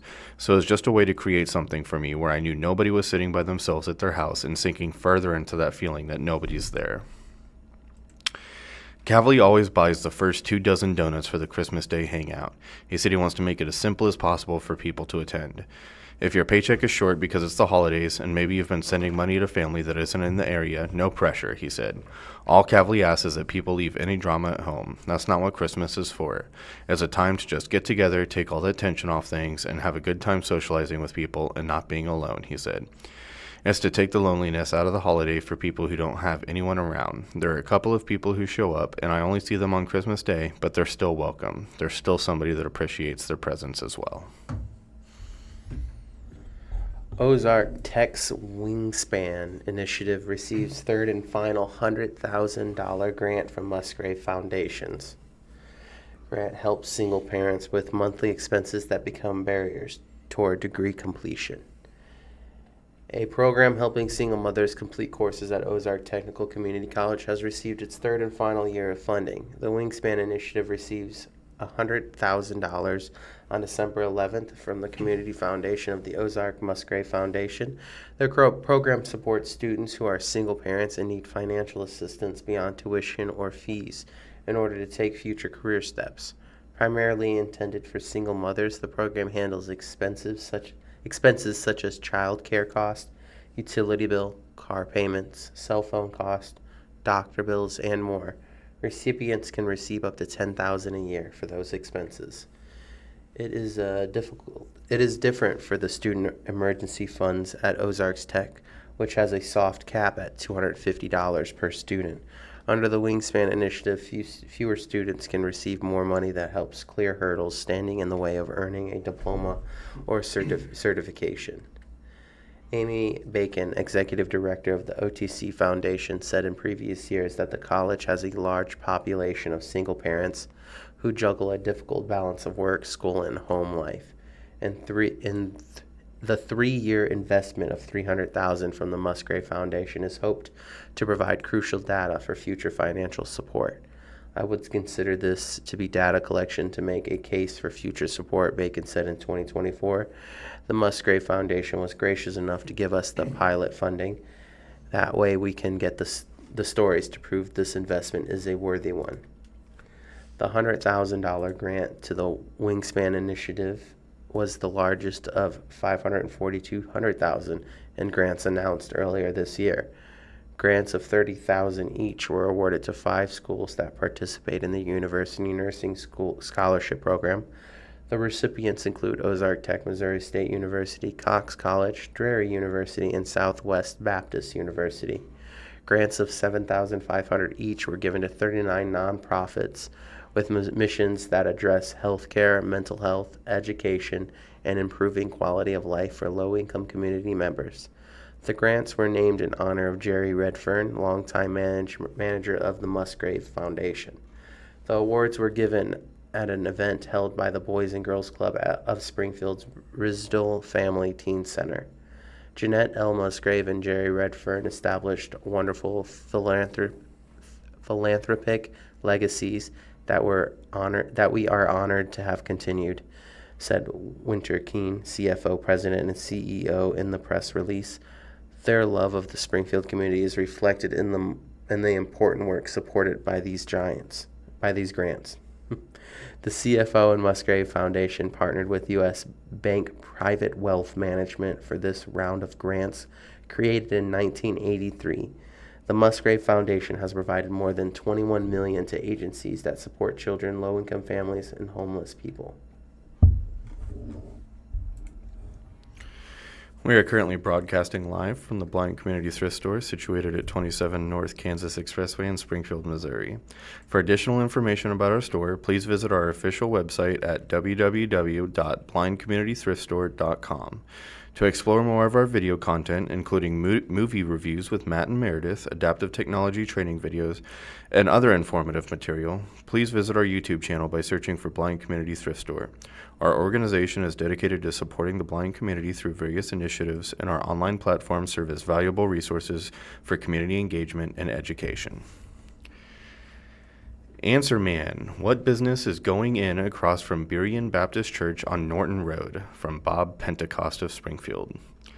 The Good Samaritan Boys Ranch in Brighton is expanding, and part of that expansion is construction of a resource center on Norton Road, the building you're talking about, Bob. It's part warehouse and part offices, says Jamie Rayner, Community Development Director for the Good Samaritan Boys Ranch. The warehouse is going to hold furniture and household goods for youth who are soon to age out of foster care. All of the supplies they need for their very first apartment, she says. Good Samaritan Boys Ranch supports youth in foster care and families in crisis. The nonprofit started in 1959 as an orphanage. It now operates transitional group homes in Springfield for boys and in Willard for girls, as well as family services office in Springfield and a 180-acre ranch in Brighton. The new building should be finished before the end of April 2026, Rayner says. I went to 504 East Norton Road to see the construction site and take a photo. While there, the guy pouring cement informed me of the Good Samaritan Boys Ranch connection and that the ranch also owned the building next door to the west at 424 East Norton. Actually, Rayner tells me the ranch owns two buildings just west of the construction site. The building at 424 is the ranch's Guys Group Home, which is for boys 16 to 18 in foster care. 20 boys live there. There are benches and a basketball court behind the building. They're focused on graduating high school and building life skills, Rayner says. A similar group home for girls is in Willard. The next building over, 422 East Norton Road, has office space and 8 apartments for 8 young men and women, ages 18 to 21, who are aging out of foster care. It's for youth who have already graduated high school and are launching into adulthood, she says. We also have over 30 apartments across the city where our youth are renting, she says. Our staff go and see them all the time and help them build those life skills and learn how to do things like grocery shop and how to take care of their apartment. Rayner says the ranch's growing presence on Norton Road is an expansion of the nonprofit service to young people in foster care. The work done on the 180-acre ranch continues. It has not been diminished. This is actually just an expansion of our original treatment program for boys in foster care out here in Brighton, she says. Nick's a man charged with sexually abusing child and harassing parent. A Nixon man is accused of sexually abusing a child younger than 12 who is described in court documents as developmentally delayed and diagnosed autistic. David John Rasmussen, born in 1960, had been charged with first-degree statutory sodomy and felony first-degree harassment. A warrant has been issued for his arrest according to the court records. According to a probable cause statement in the case, the child described numerous incidents of sexual abuse that occurred between 2019 through 2025. Some of those abuse occurring when he was allegedly taking baths with the victim. The harassment charge stems from him allegedly grabbing the buttocks of the child's victim's parents. The statement alleges that the parents became so alarmed at David's continual sexual behavior towards them that they started to carry a pocket knife around with them for protection. Rasmussen's bond had been set at $25,000. If he is convicted of statutory sodomy of a victim under 12, he would not be eligible for parole until serving 85% of the sentence. In other news here in Lebanon, inside the Book Borough in downtown, what began as a long-time dream between two book-loving best friends has become one of Lebanon's most charming offbeat local businesses. Courtney Gain and Crystal Stewart opened the Book Borough out in West Commercial Street, Lebanon, Missouri, in January 2025 with the intentions of it making equal parts indie bookstore and cozy hangout. Think Gilmore Girls meets Dark Academia. All heart with a witchy soul and rapidly growing fan base. The duo met in hair school over 20 years ago, but weren't exactly fond of one another at first. Everything changed when they discovered a mutual Harry Potter obsession. The shop's name, a nod to the Weasley family home in the series, pay tribute to the moment and the shared literacy love that sparked a friendship a decade plus of doing hair side by side. The aptly named Scissor Sisters podcast and now a bookstore. It's also been books. It's always been books, Gain says. Gain and Stewart's didn't set out to create a side hustle. The two still work at Tribe Salon, which Gain opened in 2017 and now anchors the back half of the building. They'd long fantasized about a bookstore of their own, and October 2024 trip to Salem, Massachusetts sealed the deal. They returned home and transformed the front of the salon into their dream bookstore. The pair pitched the concept to their skeptical husbands and remodeled, painting and knocking down walls. We just did it, Gain laughs. No one should take business advice from us, honestly. We had a we'll just figure it out kind of attitude, and we did. The Book Burrow opened with around 800 books. Within 4 hours, more than 500 sold, bringing in over $9,000. 2 days later, the store was nearly cleaned out. Today, it greets visitors with black walls and a once-hidden fireplace, and shelves packed with hard-to-find indie authors spanning everything from dark romance and fantasy to true crime and literary fiction. Local makers supply most of the shop's merch and gifts, including herbal tinctures, custom journals, and fan-favorite t-shirts featuring quotes from rare one-star reviews. One top seller, waste of space and creepy decor. Stewart puts a positive spin on it and calls the review the perfect tagline. The store's success is partly thanks to Gain and Stewart's podcast, which also opens with a book review, and partly thanks to their shared passion and chemistry. We're yin and yang, Stewart says. She's the risk taker, I'm the realist, Gain adds. We're like the perfect human together. It helps that their friendship goes far beyond work, or perhaps why their friendship goes far beyond work. Their family vacations together in Anna Marie Island, Florida every year. They take an annual girls' trip to the Universal Studios to nerd out in the wizarding world of Harry Potter, and they have been in the same book club for 15 years. Another piece of the Book Burrow magic, more than a bookstore, it's a place to linger, to cozy into. With fall and spooky season officially upon us, what Stewart says perfectly fits our vibe, and Gain calls the shop's time to shine. The pair is busy hosting the Book Burrow's new book club and themed events like a Twilight 20th Century midnight release party, book bedazzling nights, and community collabs with their downtown neighbors, and they're just getting started. But we want to be one of those destination bookstores people travel to, Gain says, and we'll still be here, little old ladies slinging books. Stewart agrees. We didn't want to be just a place that sells books. We don't consider this work. It's our dream job. A new breakfast and lunch cafe has opened at 2833 West Chestnut Expressway in the space formerly occupied by the Phoenix Diner Bar and Grill, as well as Missouri Mike's Barbecue. Hatch and Harvest Cafe, LLC, held its soft opening yesterday, said 24-year-old Shrockton Donnie Valou. Today is Hatch and Harvest's first full day open to the public. He said his goal was to create a casual cafe and that being a restaurateur is in his family background. I'm a first-generation American, Valou told SBJ this morning, adding that Hatch and Harvest is the first venture he's taken on as a sole owner. My family's been in the restaurant business for many, many years. My parents came from Albania. My grandpa was a dishwasher. Long story short, he worked his way all the way up to the top of being a restaurant owner. So yeah, it's in my blood, and we've just been doing this all our lives. Valou said Hatch and Harvest's soft opening went well. We had a lot of friends and family come and surprise us, and we even turned the open sign on, and there were a few people that just trickled in. Valou said the menu was intended to be pretty casual, with a number of classic plates, including omelets with a newer kind of style dishes, such as multigrain pancakes and the El Tapia breakfast bowl, which is comprised of chorizo, jalapeno, tomato, green pepper, onion, and queso served over crispy home fries, and topped with avocado and 2 eggs cooked any style.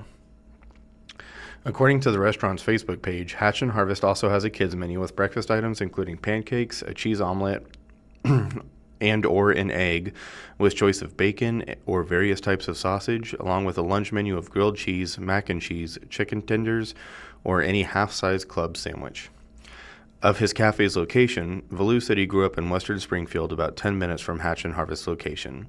He attended school at Willard and currently lives in southwest Springfield. So I'm very familiar with the west side. I always wanted to come back and kind of do something here eventually, Valu said. I drive by here all the time, and I saw the building was empty, and I saw a for rent sign, and I said, you know what? I'm going to give them an email. I came in and liked what I saw, and I just took it over. I was like, let's do it. Valu said Hatch and Harvest employs 10 to 12 workers at this time. He said his investment in the business so far is between $80,000 and $100,000. He signed a 3-year lease with Westway Shopping Center, LLC, declining to disclose other terms of the deal. Valu emphasized that he has a problem-solver's mentality that undergirds his approach to taking care of his guests. I really love talking to guests, he says. I really like hearing feedback. I really like fixing problems. I hate when a guest leaves unhappy and I don't hear about it. He also said he'd made efforts to keep prices pretty low. I kept it that way because we're just trying to be fair to everybody and give everybody a chance to come out and try us and just look forward to taking care of everybody, Valu said. Poking around. Did he give it to the man, or did he keep the toilets in his front yard? We last left Matt Pash with my December 4th column about his 4 front yard toilets. The story ended in a cliffhanger. Would he give in to the man, the city of Springfield, and an anonymous neighborhood complaint he calls Karen?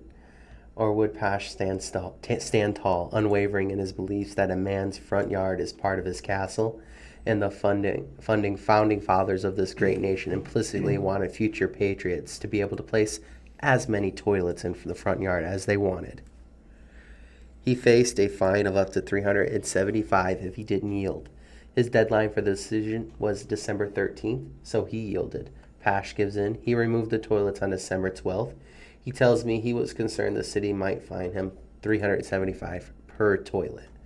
The toilets are being stored, he says. Where, I ask? He won't tell me. He replaced the toilets, which he was using as planters, with 4 styrofoam headstones that stand in memory of the toilets. Here lies Lou, died shooting craps. Rest in P. Latrina, flushed with success. The headstones have names on them. John, privy to the throne. Lies Lou, died shooting craps. Rest in piss, Latrina, flushed with success. And R.I.P. Down under Dunny, pedamate. The city building inspector visited the home in the 600 block of East Morningside Street on Monday, December 15th, to see if the toilets were still standing in violation. The inspector saw the headstones and finds them acceptable. The reason the city has poo-pooed the toilets was because it prohibits the placement of items intended for indoor use to be placed outdoors, things like washers, dryers, and toilets. Obviously, placing vegetation in bowls wasn't the work around Posh had hoped it would be. A man can be destroyed but not defeated. A self-employed graphic artist is not done. As Hemingway said, a man can be destroyed but not defeated. Did the Wright brothers quit after one failed attempt? Did George Washington exit Valley Forge and go home to Martha because his feet got cold? Absolutely not. I don't know if you've seen the wishing well planters, Posh tells me, where they're made out of wood and people just put flowers in them. Imagine a wooden wishing well, but only it's wooden toilet. He wants to find someone who can build him a wooden toilet that can be used as a planter in his front yard.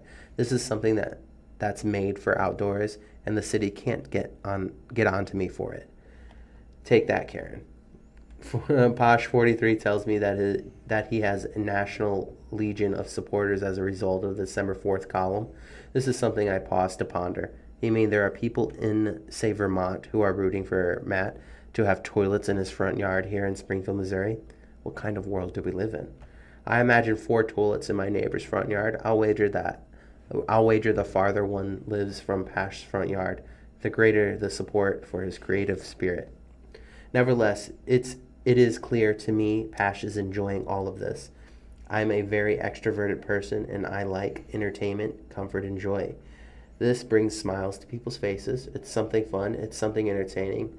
I've missed opportunities in the past. I'm going to see where this goes.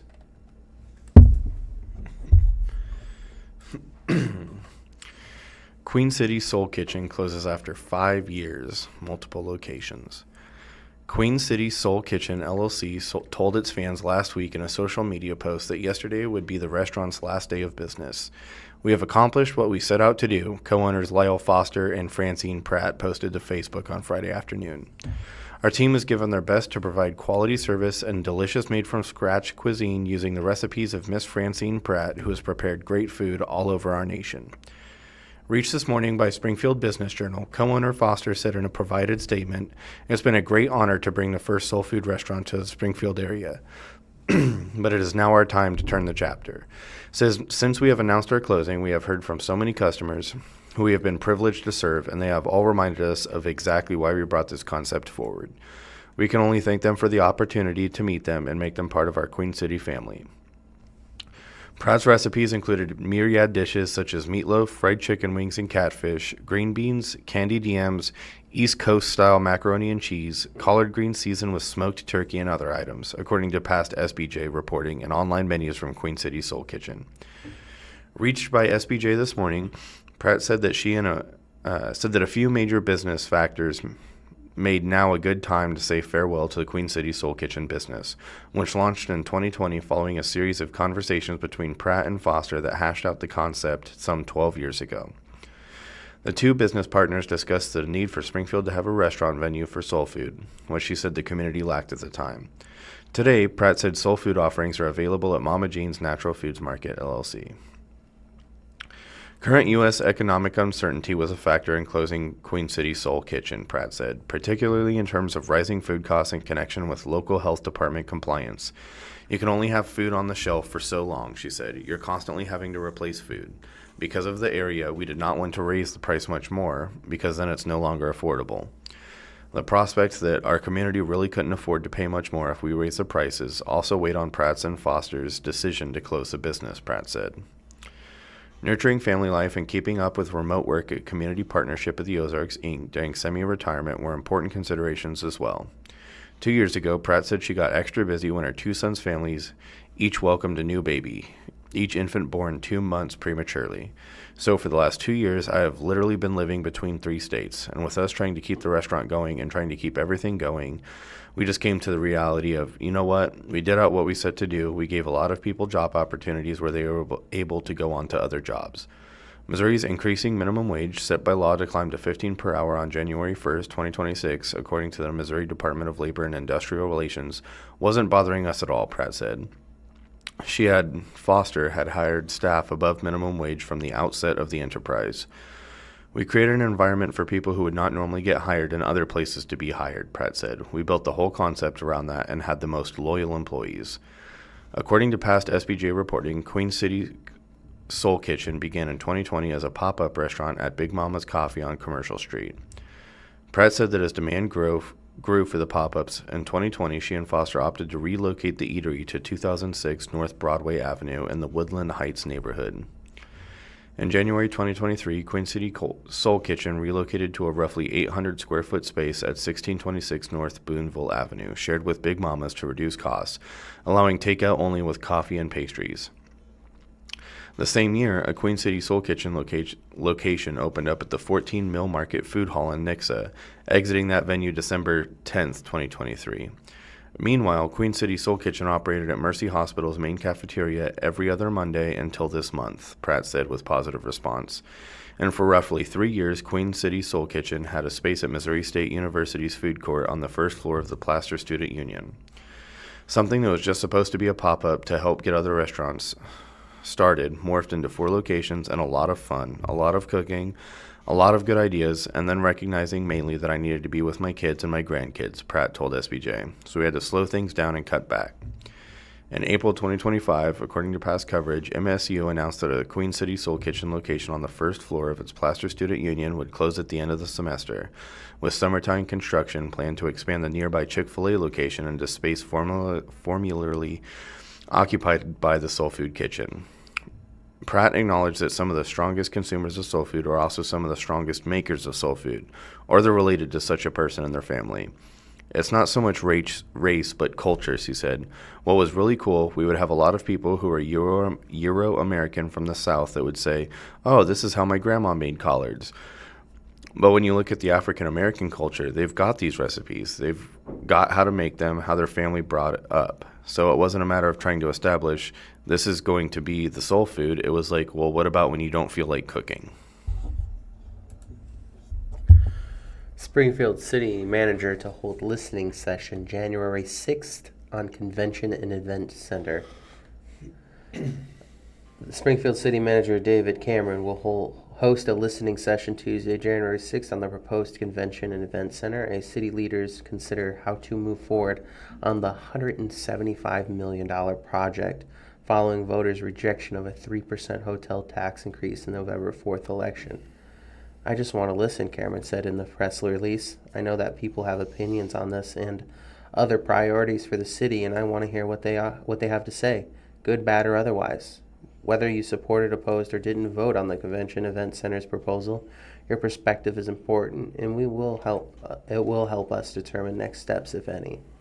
The listening session will take place on the Greene County Archives and Election Center, located at 1125 North Boonville Avenue, from 5:30 p.m. to 7 p.m. Cameron and city staff will answer questions about the project, present results from the online survey, which closes December 19th, and gather additional feedback according to the release.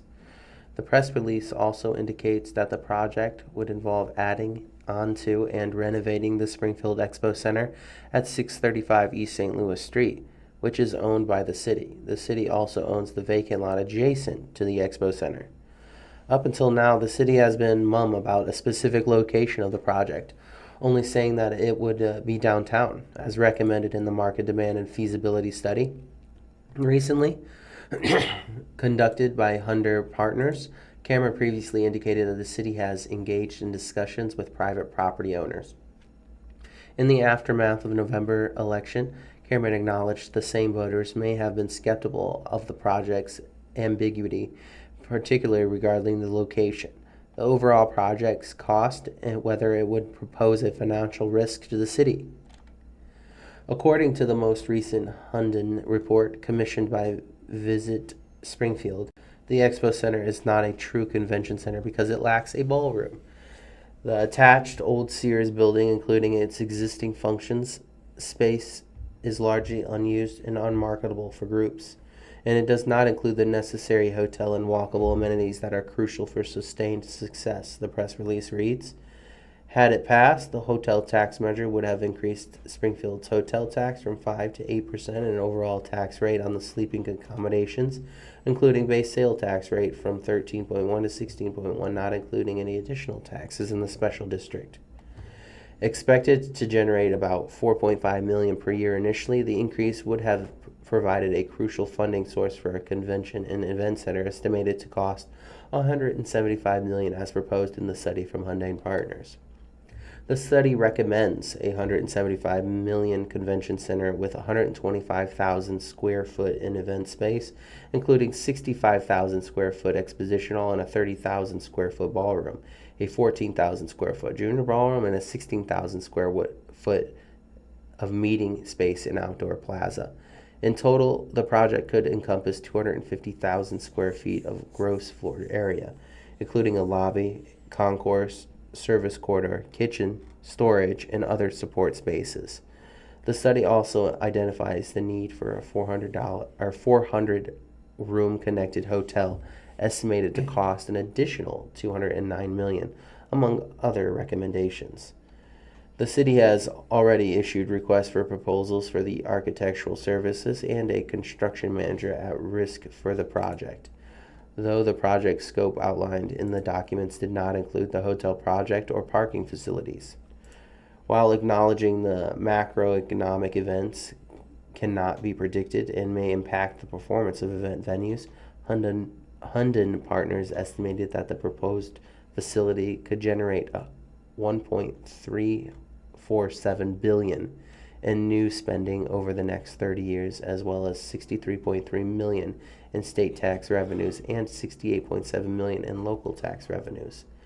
The Springfield City Council has already allocated more than $30 million towards the event center, much of which is intended to provide the required local match of $30 million state budget earmark, which is currently designated as a restricted but could be released by the governor, who has expressed support for the project.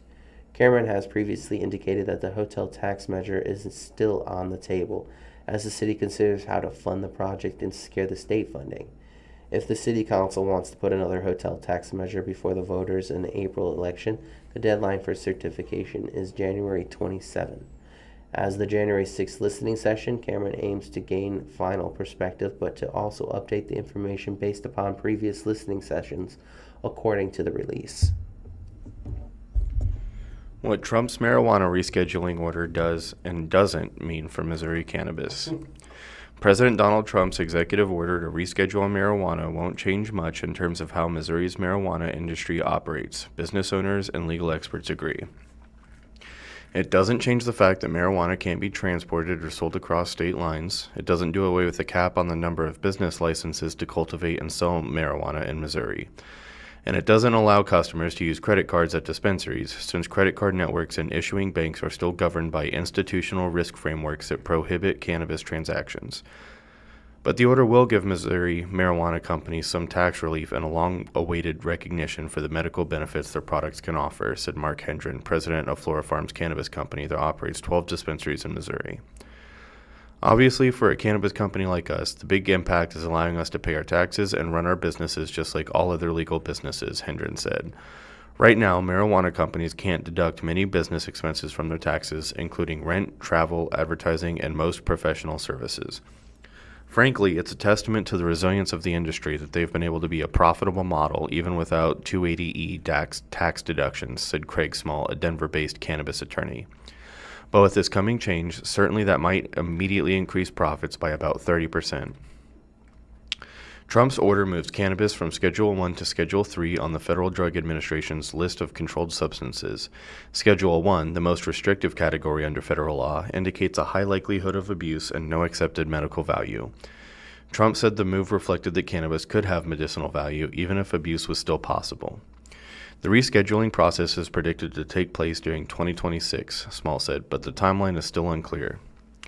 Nicholas Ranella, CEO of Hippos Cannabis Company, said it's encouraging to see cannabis operators moving closer to being treated like every other legitimate business. That shift allows us to reinvest into our operations, scale responsibly, and continue delivering world-class products, Ranella said. It's also meaningful to see the federal government begin to align with public sentiment and recognizing the real societal benefits of cannabis. Andrew Mullins, executive director of the Missouri Cannabis Trade Association, said rescheduling properly recognizes cannabis as medicine and allows for greater research of marijuana. Mullins pointed out that marijuana has been listed as a Schedule I drug since 1970, along with heroin, LSD, and ecstasy, because the federal government previously determined that there are no currently accepted medical uses for cannabis.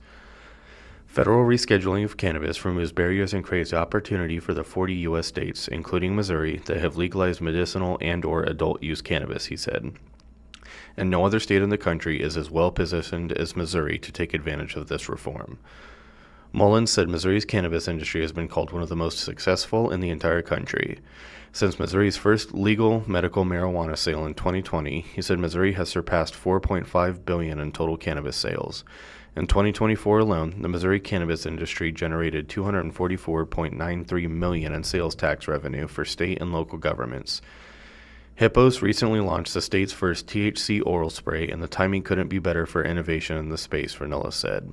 Cannabis prohibition, he said, represents a relatively short chapter in human history, and the country is approaching a point where history corrects itself. 40 years from now, my grandkids will probably have a harder time understanding that I grew up in an era when cannabis was federally prohibited, he said, than they will understanding that I grew up before the internet existed. Poking around. Witness follows driver who left scene after hitting motorcyclist. In court documents, he referred to as W1, meaning witness 1. He's anonymous because probable cause statements available to the public don't name witnesses. Neither do they name victims. In 2024, W1 was driving south on Glenstone Avenue near Cherry Street. At about 11 p.m. Thursday, August 1st, he saw a red Chevrolet Impala rear-end a motorcycle that was stopped in traffic behind a truck on northbound Glenstone. Victim 1, the guy on the motorcycle, told police he had heard screeching tires before he was hit from behind. The victim suffered scrapes on his knees and elbows and was bleeding, according to the court documents. Witness 1 stopped to check on the victim. They both told the police the Impala driver stopped, said a few words they did not clearly hear, and got back in his car and took off. No exchange in insurance information, no "are you okay?" He simply left the scene. Here's the part I find most interesting. The witness followed the fleeing suspect. While doing so, he called 911 and gave ongoing updates on where the suspect was headed. According to the court documents, the suspect continued north on Glenstone, east on Division, south on Eastgate, and then west on Cherry Street, and south on Oak Grove Ave. He stopped just south of Cherry and Oak Ave, where an officer questioned him and arrested him. I've used Google Maps to determine the witness followed the suspect 7.4 miles. I commend Witness 1 for being a good citizen. Who knows whether the suspect might have hurt or killed someone else that night. Maybe he had other bars to visit. I've called prosecuting attorney Dan Patterson and to ask if he sees it the same way I do. Patterson did not got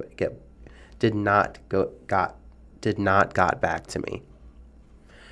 For Springfield Police Department spokesperson Chris Waters gave his emailed response. The Springfield Police Department would discourage engaging with the driver, but we always encourage members of the public to be a good witness by providing a detailed description for police. However, a witness who makes a personal decision to follow safely at a distance while in contact with 911 to advise direct police and provide a description and potential identification of the driver would be okay. If you Google what to do in this situation, you'll find various posts that warn against following someone who fled the scene of a crash due to the potential of causing another crash or the fleeing driver retaliating against you in some way. Court documents provide no details on the 7.4 miles when the witness followed the suspect. I don't know how fast they were going or even if the suspect knew he was being followed. I suspect he didn't. The suspect's blood alcohol content later that night registered at a 0.155, nearly twice the legal limit. Also, the suspect tried to say something to the victim and to the witness, but they could not be understood. The witness did the right thing, in my opinion, assuming he did so in a safe manner. He saw an accident in which the guy on the motorcycle could have been killed. Once the suspect drove off, there was a possibility of someone else being hurt or killed. Convicted of driving with revoked license 8 times. Prosecutor charged Travis Edward Saint, 48, of the Springfield on October 17th with felonies of driving while intoxicated, causing serious physical harm, leaving the scene of an accident, and driving while revoked suspended. I can smell the strong odor of intoxicants coming from his breath. His speech was slurred at times. I asked Saint what was going on. Saint denied all knowledge of the vehicle, how he got there, or why he was followed, or why officers were there. Multiple empty bottles of liquor were inside the vehicle in addition to the bottle found outside the vehicle. I asked him how much alcohol he consumed. He said none. He refused field sobriety tests. I placed him in handcuffs. At the county jail, Saint provided a breath sample. The first time his driver's license was revoked was in 2001. Yes, 24 years ago. And he had been convicted 8 times for driving with a revoked license. He had been convicted twice for DWI, according to the court documents. He has also been convicted of receiving stolen property, assault or attempt of assault on a law officer, and tampering with motor vehicle. I don't know why it took so long for Saint to be charged in connection to the accident at Glenstone and Cherry, which occurred August 1st, 2024. Charges were filed over a year later. There is a reference in court documents that Saint had been extradited from someplace else to be brought to justice here in Greene County. Saint, on August 1st, 2024, told police he was living in his car. It's clear Saint was here in Greene County in April 2024. I know this because that's when he allegedly forged a check for $7,097 that he tried to cash at Commerce Bank. The charge is pending. In November, he was incarcerated in Webster County Jail. A November letter in court file states he was accepted into a 12-month residential treatment center at One More 24 Inc., 2812 East Grand Street. His next court date is 9 a.m., January 5th, before Greene County Judge Margaret Palomieto. Over my 50-year career as a journalist, I've written about many drivers like Saint with long histories of driving while under the influence and driving with a revoked license, drivers who seemingly cannot be prevented from drinking and driving. Alcoholism is a disease. I realize that. Oftentimes, a person must hit bottom before they seek treatment. What that bottom is varies from person to person. For some, it's arrest for DWI or loss of driver's license. It could be loss of spouse through divorce or loss of job. Some people never hit bottom.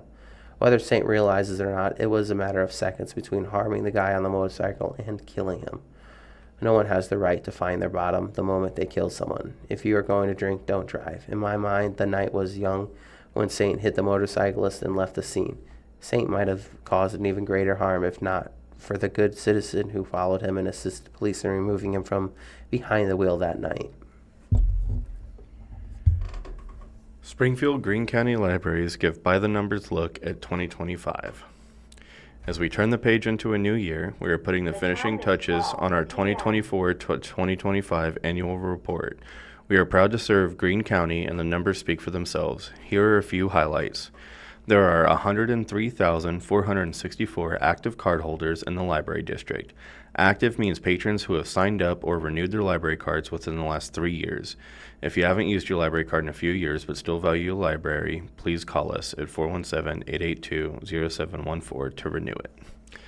The outreach staff conducted story times at 87 different off-site locations across our community, totaling 1,453 hours of outreach to children who might not visit a library. Besides off-site story times, the outreach department also had 44,306 people attend library programs in the community. The library hosted 4,256 programs across our 10 branches last year. The programs ranged from book discussions, summer reading programs, and travelogues. These activities offer essential community connections and learning opportunities. Over 87,000 patrons attended our library programs. The Collection Services Department processed and added 74,305 items to our circulation in fiscal year 2025. People still use libraries for books. Our district circulated 1,905,204 physical items and 810,987 digital items in 2024 to 2025. Greene County residents might not realize that our free meeting spaces were used 27,185 times last year, with 194,243 people utilizing them for studying, community meetings, and training sessions. As our Hatch Auditorium opens in 2026, we expect those numbers to grow significantly. The summer reading program is a very popular program, with 8,386 kids participating last year and 1,071 adults also reading books for prizes. Lastly, 20,913 books were hand-delivered to homebound patrons through the Walking Books program. Our staff selects books based on patrons' interest, and volunteers deliver those books monthly. These numbers reflect more than statistics. They represent the countless connections, discoveries, and opportunities the library helps create every day. As we move into a new year, the Springfield Greene County Library District remains committed to expanding access, supporting lifelong learning, and meeting people where they are, whether in our branches, out in the community, or at their own front doors. We are grateful for the ongoing support of Greene County residents and look forward to serving you in even more meaningful ways in the year ahead. The week in Springfield, Missouri. We're entering the holiday home stretch, just 1 week until Christmas, y'all. So this might be a good time to share 3 Ozark holiday season truths to keep you in mind as you plan your weekend fun. Hot cocoa is a must. Even if you don't usually like sweet drinks, I'm telling you, it just hits different this time of year. The warm mug in your hand, the scent of chocolate wafting up, it's the definition of a hug in a mug. This weekend, get your hot cocoa bar at Cassidy Station. 'Twas the weekend before Christmas event. Holiday music can lift the mood of even the most grinchy among us. It is nostalgia, probably, but few things are more festive than a holiday tune you've known by heart your entire life. The coming days have plenty of opportunities to bask in the wash of big, beautiful music. Ozark Lyric Opera, Spires Family, and the Missouri Jazz Orchestra are sharing the stage for Cool Yule. You can hear the string quartet playing holiday favorites by candlelight. Manaheim Steamroller brings their Christmas show to Hammond's Hall, and more. You can always find something offbeat if you need a break for festive fun. It's not all holiday-focused festivals and food in the Ozarks this time of year. Mostly, but not all. If you're a little Christmased out and aren't in the mood for festival events, we have some goodies on the calendar for you too. You can hear a strings quartet play the music of Queen and ABBA, hear from the Ancient Aliens folks when they visit the Galois Theater, and more. We've got through December 23rd, Who's Holiday, as part of Springfield's Little Theater Late Night series. This comedy puts a new spin on the stories of Cindy Lou Who, a grown-up Cindy Lou throwing a holiday party for a trailer near Mount Crumpet. This show is intended for adults only. Through December 30th, an old-time Christmas, Silver Dollar City. The number of holiday lights covering the building at Silver Dollar City is astounding. It is an unbeatably cheerful glow. There's also a huge Christmas tree, holiday seasonal treats, and lots more. Through December 31st, Nature at Night, Top of the Rock. Lost Canyon Cave Trail takes on a whole new look this time of year when Top of the Rock is decked out in holiday lights display. There you can warm up with a hot drink while you take in the views from a four-person golf cart. Holiday Pump-Up Roundup. 'Tis the season for your favorite haunts to go all dolled up for the holidays.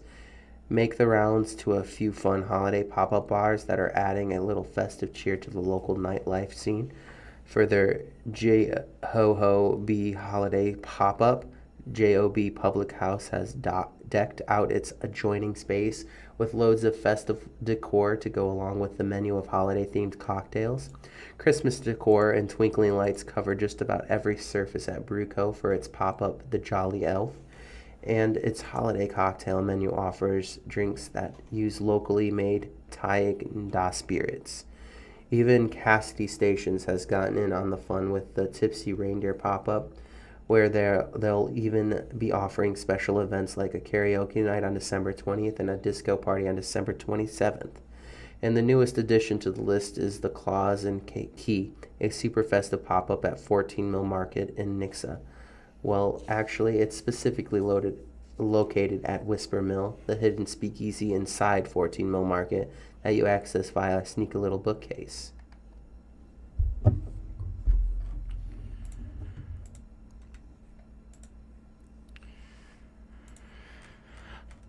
Ozarks Tech will open the U in August as a new space for students. Ozarks Technical Community College has entered its final months of construction of the Michael L. Parsons Student Union, which faces Chestnut Expressway east of Sherman Avenue. Ozarks Tech Chancellor Hal Higdon said the college expects to be able to start moving into the space during the summer and host a ribbon-cutting ceremony on Wednesday, August 12th. The Springfield-based college was established in 1990, and much of the focus in the early decades was on building classrooms, labs, and office spaces. Demand for technical education programs has helped drive construction of new and different spaces. The opening of the union, which will be a hub for students, which will trigger a shift in other parts of campus, and will become the new home for the enhanced library, tutoring, and learning services, the fitness center, the cafe, and the bookstore or Eagle store. Starbucks will move into the student union, and Ozarks Tech has reserved space for Kraft Sushi, Hardee's, Little Caesars, and more. You're going to see a lot of moving pieces on campus. New parking, he said. Higdon said Ozarks Tech has an average student age of 20, which is traditional, and students want places to gather and study between classes. If you go down to information comments between 11 to 1, every table is full, every Starbucks table is full, and if the weather is okay, they are sitting outside, he said. There is no place for them to be, no place to study, and just hang out, so the U is going to give us that breathing room. The exit of certain student-centered services and amenities from the information commons, a redesign is in the works for the central administrative and classroom building. The changes will provide more room for growing programs such as esports and the culinary arts and make it easier to traverse through the hallways and common areas. It will also allow the college to bring offices that work together into closer proximity. We're going to try and smooth out the flow of the building, he said. A series of new spaces have opened up in recent years, including the Robert W. Plaster Center for Advanced Manufacturing, the Roy Blunt Aviation Training Center near the Springfield Branson National Airport, and the Agricultural and Electrical Distribution Systems building at the Richwood Valley campus. We have more technical and health sciences degrees than any other community college in the state by a huge margin, he said. This work near the Student Union includes a new outdoor plaza, signage entering campus at Sherman Avenue and Chestnut Expressway, and a clock tower. The News-Leader recently asked Higdon about what other big changes are planned for 2026 and beyond. This year, the public relations, marketing, and communications staff will move out of a smaller building along Central Street, just west of National Avenue, and into Information Commons. We're going to tear that building down and turn that into parking, he said. Higdon said he plans to go to the Ozarks Tech Board of Trustees with a proposal to build a new parking lot. The college recently built one on the north side of the campus near Pythian Street and Hampton Avenue. In recent years, the college has reported maintaining roughly 2,500 parking spots on the Springfield campus. He said the college owns most of the property to the east of the new parking lot, including the former Mount Carmel United Methodist Church property along National Avenue. The college looked at ways to use the existing structure, but has decided against renovating the property. It will eventually be torn down to make space for more parking. The old part of the church, it would take more to make it usable than it is worth, he said. In recent years, the college has upgraded the existing parking lots to include more lighting, Wi-Fi, and closed-circuit cameras. Higdon said given the growth of the Springfield campus in terms of enrollment and facilities, it is time to explore the possibility of a parking garage. He said the college needs to hire an engineer to look at the best location and the potential cost, initially estimated at $5 million or more. As a starting point, the college has identified 3 possible locations: along Chestnut Expressway, adjacent to Graff Hall, on the surface parking lot directly north of Information Commons, between Central Street and Pythian Street on the north side of the campus. Surface parking is much more inexpensive, but we are running out of property, Higdon said. No decision has been made. We're not taking anything to the board. We are just exploring whether or not a parking garage would make sense. Higdon said Graff Hall, one of 2 founding academic buildings on the Ozarks Tech campus, may eventually be demolished. He said the building materials used for that structure do not meet standards required today. We've been holding it together, he said of the building on Sherman Avenue. It may be 10 years old, but at some point in time, it would go away because we really need parking on this side of the campus. Currently, Graff Hall houses the college's Adult Education and Literacy Department, associated classrooms, and has been home to the Information Technology and Networking Technology departments.